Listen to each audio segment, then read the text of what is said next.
Et bien coucou YouTube, et ouais j'espère que tu vas bien ici Casio Gaming. Aujourd'hui on se retrouve pour une nouvelle vidéo sur Ank'Astarel. Aujourd'hui on se retrouve pour parler donc de Blade Mortenax. En effet donc le nouveau personnage et le seul nouveau personnage donc de cette version 4.3. Donc dans cette vidéo on va parler du personnage, on va l'analyser en long, en large et en travers et on va voir est-ce que le personnage est si intéressant que ça à aller chercher ou bien qui est-ce qu'il faut invoquer donc en première partie de la version 4.3? Est-ce que ce personnage-là sera un personnage donc qui sera très très fort sur le jeu ou bien est-ce qu'il faudra aller chercher donc Yao Gang? Voilà, donc dans cette vidéo, bah, c'est déjà donc son analyse et on va voir la place de celui-ci donc dans sa méta et je vais t'aider à choisir en termes donc de première phase de la version 4.3 sur qui il faut aller invoquer. J'espère que tu vas apprécier cette vidéo. Si c'est le cas, n'hésite pas à la liker, à t'abonner à la chaîne et à activer la cloche de notification pour être au courant des prochaines vidéos qui seront disponibles donc sur Ank'Astarel, notamment après celle-ci. Donc il devrait y avoir une dernière vidéo pour t'aider à te préparer au mieux sur la version 4.3. Donc ça va être donc par rapport à mon analyse sur les sets de reliques donc de la version 4.3 parce qu'en effet les effets de sets de reliques donc sont officiels. Donc comme ça je vais t'aiguiller au mieux et on va voir est-ce que ces sets sont rentables à fermer et aussi évidemment sur la chaîne YouTube il y aura la session d'invocation sur le Blade Mortenax et aussi n'hésite pas à follow sur ma chaîne Twitch parce qu'en effet on sera en live sur Twitch pour invoquer ainsi que tester le personnage et aussi donc découvrir la première phase de la version 4.3 et react à la quête pionnière. Voilà, n'hésite pas à me dire ce que tu penses donc du personnage dans l'espace commentaire. Aussi, si tu as des questions à celui-ci, n'hésite pas à me les poser dans l'espace commentaire. J'essaierai d'y répondre d'ici les 24 premières heures suivant cette vidéo. Mais si j'ai pas pu répondre, évidemment, bien sûr, tu peux passer sur Twitch. Parce qu'on sera en live donc sur Twitch donc ce samedi pour React. Aussi donc au live d'annonce donc de la version 3.4. Bon, avec une petite journée de retard. Mais donc ça, je te le dirai quand je serai en live. Voilà, donc au programme de cette vidéo, on va voir la présentation de ce personnage, ses différents kits, les cônes de lumière en soi que tu vas pouvoir donc potentiellement équiper sur le personnage. On va voir les compositions, on va voir donc ses sets de reliques, ainsi que ses ornements, les compositions d'équipe, les potentiels Eidolon donc par rapport à ce personnage-là. On verra donc bien sûr ses avantages et ses inconvénients. Comme tout mon personnage HSR, Blade Mortenax ne peut pas être parfait et il présente certains inconvénients. Après, est-ce qu'il faut aller chercher ce personnage? Et après, donc, ce sera la conclusion sur celui-ci. Bon, on est parti, on va parler donc de Blade Mortenax.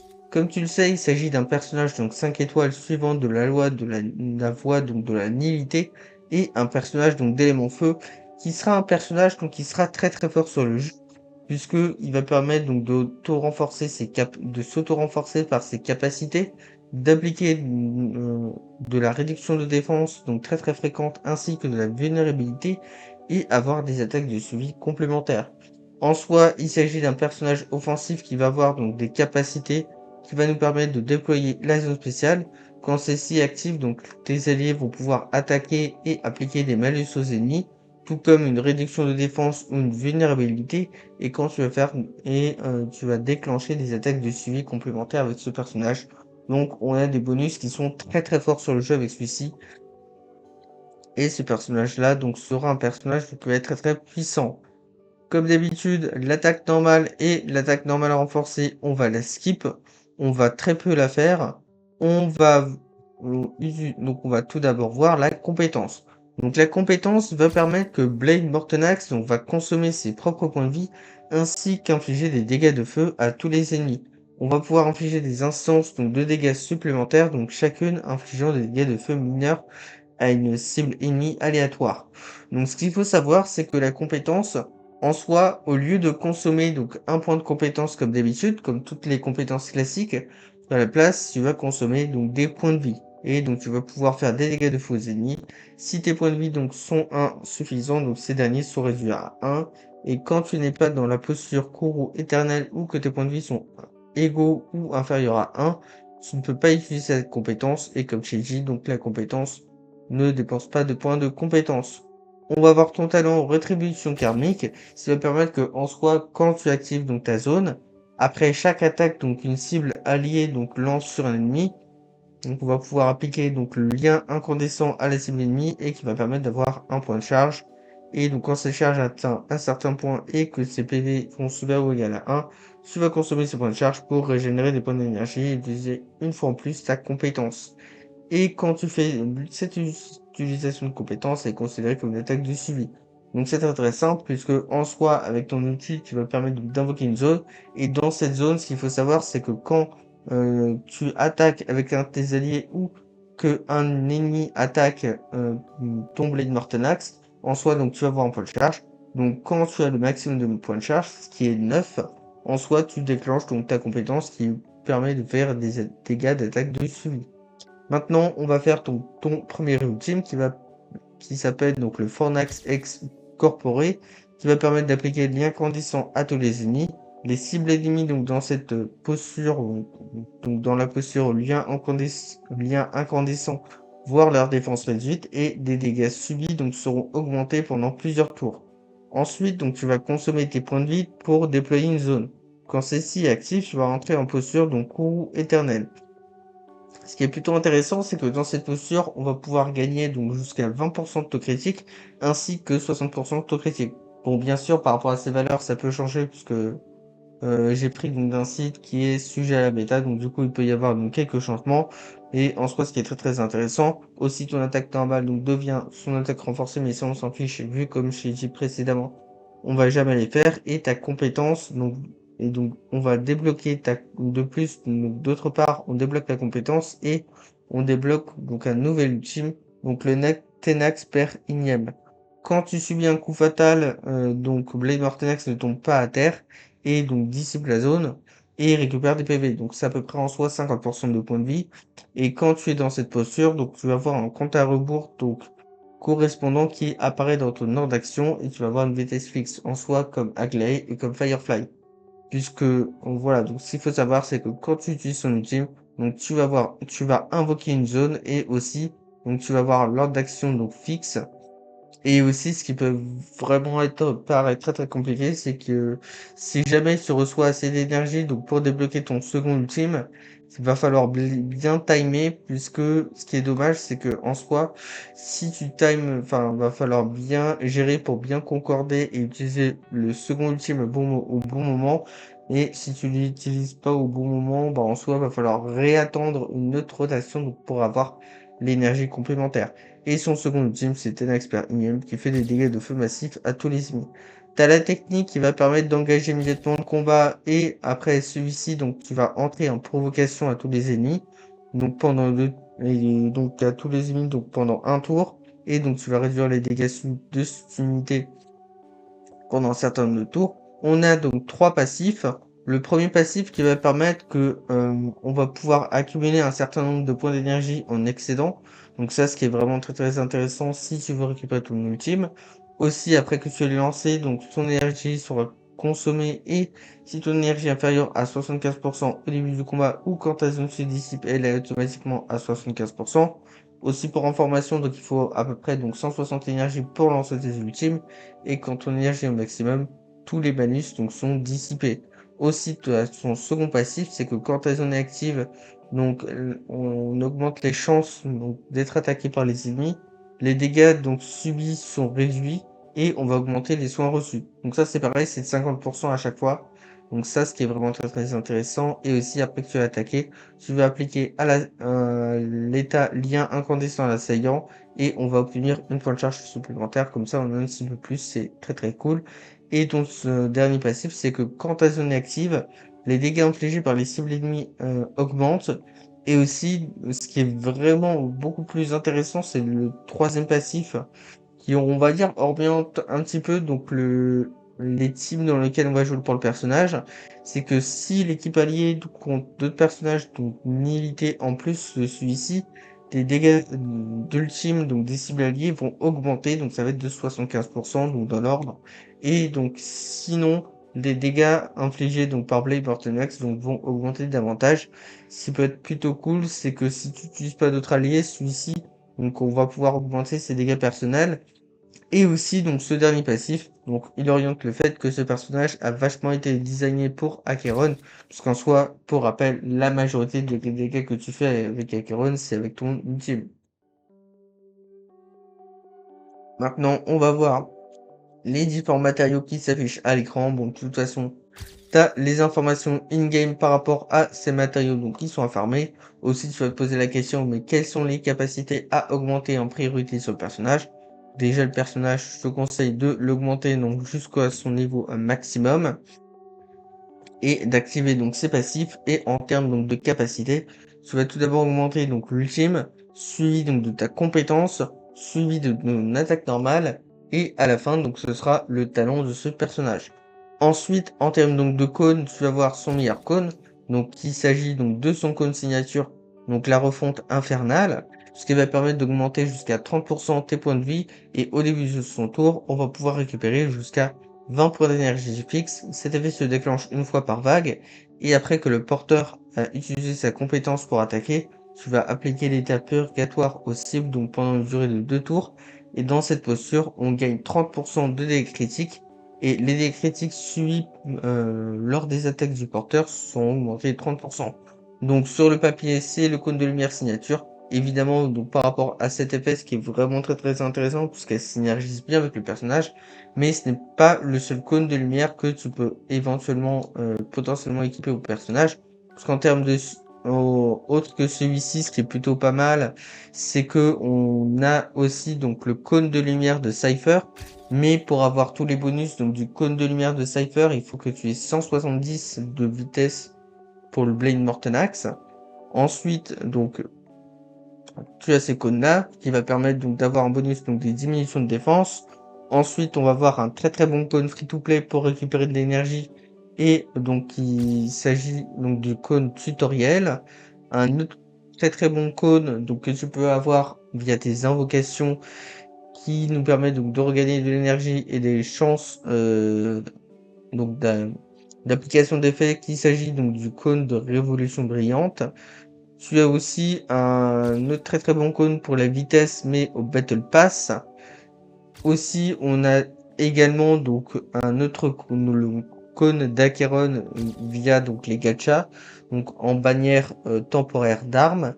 Et aussi donc la dernière option qui est la moins bonne, qu'il s'agit donc pour augmenter tes dégâts personnels. Donc il s'agit donc du cône bonne nuit et dors bien. Donc voilà, ce sont tous ces cônes-là que tu vas pouvoir donc potentiellement équiper pour Blade, Morton Axe. Donc ce qui est vraiment intéressant, c'est que c'est pas nécessairement donc son cône de lumière signature qui va s'agir donc de la meilleure option pour le personnage. C'est que on a aussi des alternatives et c'est vraiment très cool puisque t'es pas obligé de dépenser donc tous tes jades donc pour avoir ton cône de lumière signature. Ensuite, ce n'est pas fini puisqu'on va parler donc des sets de reliques qu'on va pouvoir potentiellement bénéficier pour le personnage. En termes de set de reliques, tu vas voir évidemment le meilleur set qu'on va vouloir mettre. C'est son set de reliques, donc best set, ce sera donc le set de reliques, Forge de l'artisan céleste. Ce qui est plutôt intéressant, c'est qu'en 2 pièces, on va pouvoir récupérer jusqu'à 12% de points de vie max. Et en 4 pièces, on augmente de 28% tes dégâts critiques, donc infligés par le porteur aux cibles ennemies donc dans l'état de réduction donc de défense. Et donc après que le porteur ait appliqué une unité de réduction de défense à une cible ennemie, tous les alliés vont obtenir un effet comburant donc pendant le tour. Cet effet peut se cumuler et ses dégâts vont se augmenter de 15%. Soit ce qui veut dire que si tu appliques donc de la réduction de défense, ce qui est le cas avec Blade Morton Axe aux cibles ennemies, donc on peut gagner d'une part donc 28% dégâts critiques, ce qui est très bon. Et donc d'autre part, on a un bonus donc de 30% de dégâts donc de comburant, donc c'est très fort. C'est son meilleur set de reliques signature. Après, si t'as pas de chance donc par rapport au set ici, puisqu'il faut quand même du taux critique, dégâts critiques et de la vitesse, bah en soi avec ce set là, si t'as pas de chance, comme d'habitude, t'as des mix donc de 2 pièces, de 2 pièces vitesse, 2 pièces dégâts critiques, 2 pièces taux critique ou 2 pièces PV. Donc ça c'est par rapport à son set de reliques. Donc par rapport au substat, donc il faut avoir ses taux critiques, dégâts critiques et de la vitesse. En termes de vitesse, les objectifs c'est entre 134 ou 145 de vitesse, aux environs de 6000 points de vie. Et par rapport au cap d'autocritique ou de dégâts critiques, donc c'est 4 aux environs donc ce serait donc 80% d'autocritique et aux environs donc de 160% donc de dégâts critiques pour le personnage, sachant que pour rappel, via ton ultime, tu gagnes 20% de autocritique ainsi que 60% de dégâts critiques.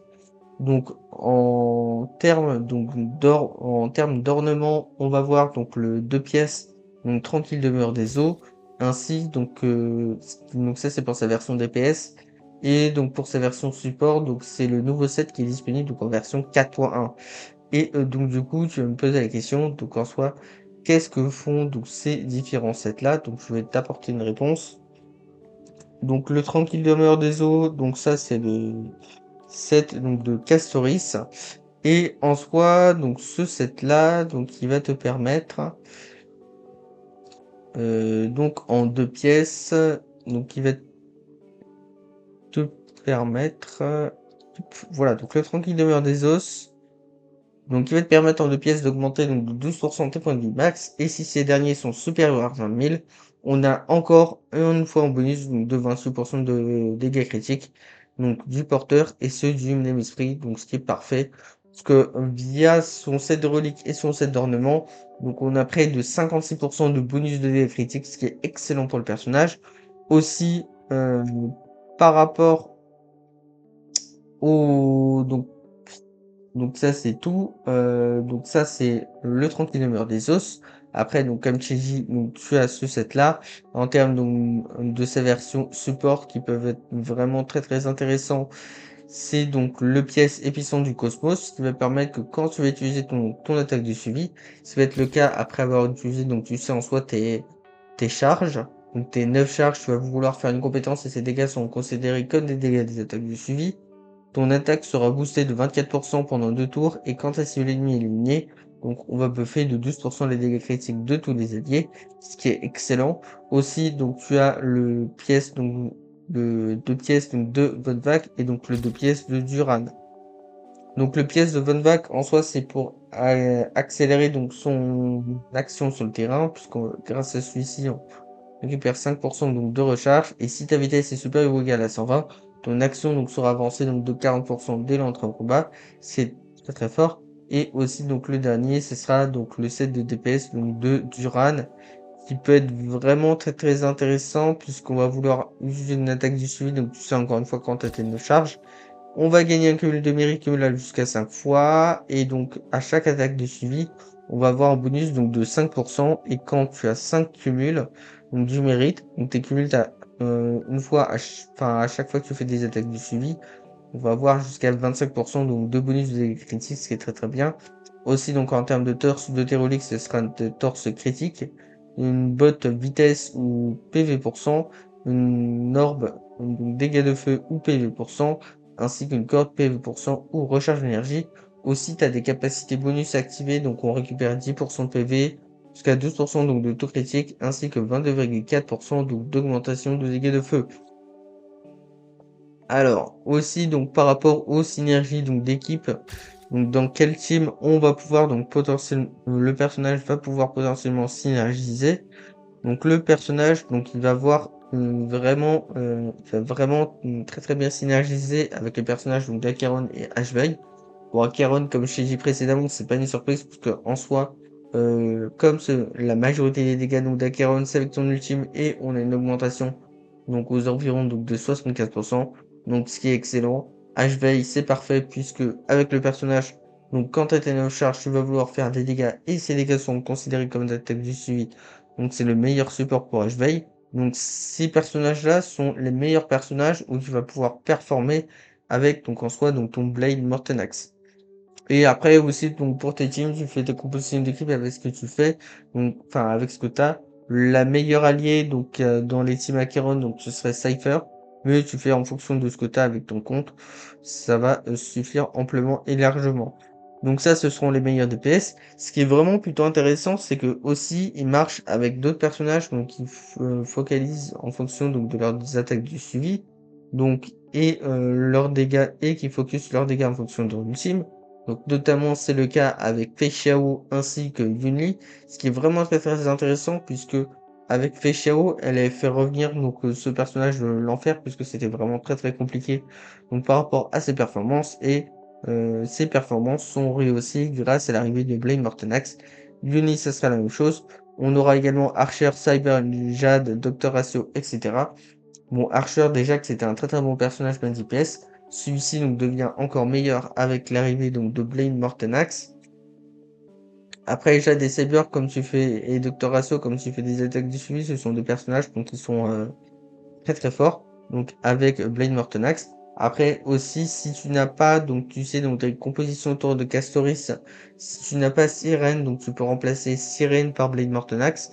Et peut être éventuellement jouable dans une team stainless, donc où tu joues sans perso de survie, donc autour des team break, qui peut être donc très très intéressant. Mais attention, on break très très rapidement avec le Blade Mortenax. Voilà.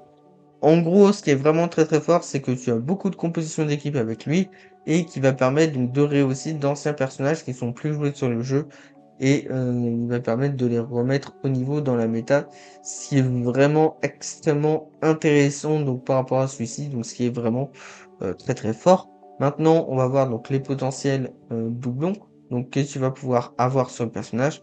Après aussi donc par rapport aux doublons que je vais te dire donc dans cette vidéo, c'est sujet à la bêta, donc il peut y avoir donc des changements donc sur celui-ci. Mais donc mais on va voir donc son premier doublon. Alors le premier doublon qui va permettre que quand ta zone est active, on va diminuer donc de 20% la résistance à tous les types. Et quand tu as utilisé sa compétence additionnelle donc de son talent Infinite Fury, donc le compte à rebours de son action est retardé donc de 15%. Donc ça, ce qui est parfait puisque tu es beaucoup plus donc dans son état où tu vas pouvoir avoir beaucoup plus de buff, donc beaucoup plus longtemps. Aussi, on va gagner donc jusqu'à 20% quand soit son premier doublon est excellent donc sur le personnage. Et aussi, est-ce qu'il faut aller chercher donc son premier doublon ou son code de meilleure signature? Le mieux, ça reste son premier doublon. Et si tu ajoutes à ça donc son second doublon qui va permettre que après que quand un personnage donc qui a effectué des dégâts utilise son ultime, et qui a lancé une attaque de suivi. Tes dégâts des attaques de suivi augmenteront donc de 700%. Donc ça, c'est parfait. Donc si tu veux vraiment la jouer aussi dans une team attaque de suivi, c'est vraiment avec la E2 où tu as vraiment le potentiel maximum.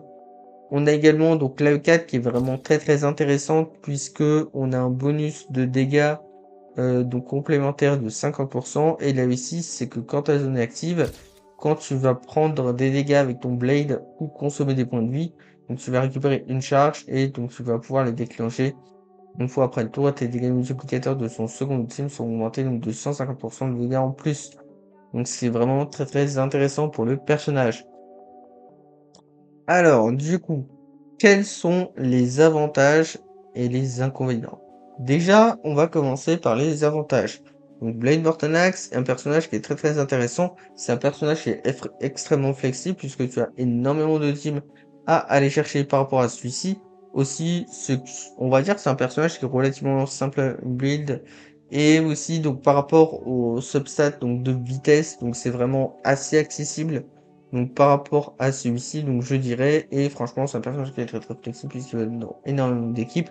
Il s'agit donc d'un personnage qui est très très fort puisque il permet donc comme je l'ai dit précédemment donc de rehausser donc d'anciens personnages.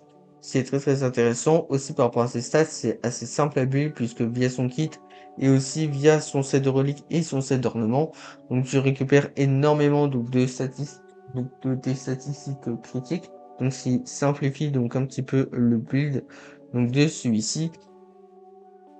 Et voilà, donc voilà, ça c'est tout donc pour les avantages donc de notre cher petit Blade. Donc pas dépendant de son code signature. Et puis maintenant, on va voir ses inconvénients. Les inconvénients, comme je t'ai dit, c'est qu'il faut bien gérer donc ton second ultime donc qui se passe au même moment où s'arrête donc le compte à rebours de ton premier ultime. Donc ça, faut juste apprendre à bien gérer ça et à réfléchir à comment bien gérer parce que si tu gères mal, après donc ça va être un petit peu long donc d'obtenir ton second ultime. Et aussi donc ton autre inconvénient, c'est en soi, c'est que c'est par rapport à ces teams, c'est que au vu du kit du personnage, ça restreint un petit peu donc le kit de ce enfin les teams de ce personnage. Je crois que c'est comme le Blade original, donc comme la première version donc du Blade. En soi, pour le personnage, donc en termes de personnage de survie, donc ça je t'en avais j'ai oublié de t'en parler dans la vidéo donc enfin dans la partie des teams, mais donc tu veux jouer donc des personnages de survie. Encore une fois, tu fais en fonction de ce que tu as sur ton compte. Donc ce serait bien donc d'avoir Yassin, Lingsha ou bien Gallagher. Donc ces personnages-là, donc ce serait bien de les avoir un petit peu donc sur ton compte. Et notamment la meilleure c'est Yassin avec son code de meilleure signature qui peut vraiment marcher plutôt pas mal sur ce personnage. Mais il ne faut pas avoir de personnage donc, qui utilise un bouclier donc pour celui-ci. Ben, en soi, ça a une baisse drastique de ses performances. Du coup, donc ça c'est tout pour les avantages et pour les inconvénients. Est-ce qu'il faut aller chercher ce personnage? En soi, ça dépend en fonction de ton compte, où tu en es. C'est-à-dire que si tu veux te focus pour les, encore une fois, pour les teams de l'Allégresse, et admettons si tu as donc Evanesia ou bien Silverwolf niveau 999, sans Yao Gang, je te conseille à skip le personnage. Ce qu'il faut savoir, c'est qu'en même temps que celui-ci, on a Yao Gang et Yao Gang va être très très forte autour des teams d'Allégresse et aussi donc on sait que Oyo donc ils vont favoriser donc les teams de l'Allégresse. Donc je te conseille pas forcément à aller chercher ce personnage-là, mais si tu as Yao Gang, je te conseille 100% à pull donc Blade Mortenax. Parce qu'en soi Blade Mortenax peut avoir vraiment de très très bonnes performances même si tu n'as pas Acheron, puisque comme ce que tu as vu dans la partie des synergies d'équipe, il peut être jouable et il est vraiment très très synergique avec énormément de personnages, même avec Archer qui est un personnage donc, qui est free to play et son investissement il est assez ok. Et Archer en soi c'est un personnage qui est vraiment très très fort sur la méta, donc sur HSR et ou bien avec d'anciens personnages. Donc Blade Mortenax est jouable, donc c'est vrai que c'est mieux pour optimiser les perfs d'Acheron, mais si tu n'as pas Acheron, c'est pas trop trop grave donc sur celui-ci. Et donc c'est totalement un très très bon choix. Si tu as donc Yao Gang, c'est un excellent choix et tu peux partir sur lui, donc les yeux fermés. En conclusion, Blade, il devient de plus en plus mon personnage donc préféré sur HSR, puisque sa valeur ajoutée, c'est que c'est donc ce qui est très très fort avec ce personnage, c'est qu'il va permettre que d'anciens personnages donc qui sont très peu utilisés et qui ne faisaient presque plus de performance donc sur le jeu, ils reviennent en force et ils reviennent en forme et en force et ils font donc de très très bonnes perfs donc par rapport à celui-ci. Ce que je retiens également, c'est que t'es pas obligé d'avoir son code de lumière signature. C'est-à-dire que si tu es free to play, que tu regardes cette vidéo et que tu vas aller chercher ce personnage-là, ben, en soi, donc tu peux sans souci donc foncer pour le personnage en free to play avec ses options et après donc par rapport au set de reliques donc tu fais en fonction avec ce que tu as. Fort heureusement actuellement donc on a un event où tu sais des events avec tes reliques où tu essaies d'optimiser tu sais en soi pour tes personnages et que on va pouvoir avoir donc des sets de reliques donc assez gratuitement donc let's go. Et puis voilà, c'est à peu près tout pour le personnage. Moi, je fais 100% de pool puisque j'ai largement les économies pour aller chercher. Et j'adore de plus en plus ce personnage. Et de toute façon, donc je t'ai oublié de te le préciser, mais celui-ci sera disponible le 1er juin. Et quand il sera disponible, évidemment, on ira se l'invoquer donc sur la chaîne. Parce que je suis trop trop hypé pour ce personnage. Voilà, merci d'avoir suivi cette vidéo. Si celle-ci t'a plu, n'hésite pas à liker, t'abonner à la chaîne et activer la cloche de notification, à me follow sur ma chaîne Twitch. Et encore une fois, si t'as des questions, n'hésite pas à me les poser dans l'espace commentaire. J'essaierai d'y répondre d'ici les 24 premières heures. Et tu peux passer en stream sur Twitch, puisqu'on sera en live donc dès samedi prochain pour React au live d'annonce de la version 3.4 de moi. Mais si tu as des questions sur HSF, tu peux venir me les poser en live sur Twitch. Merci d'avoir suivi cette vidéo de nous à plus. Bye.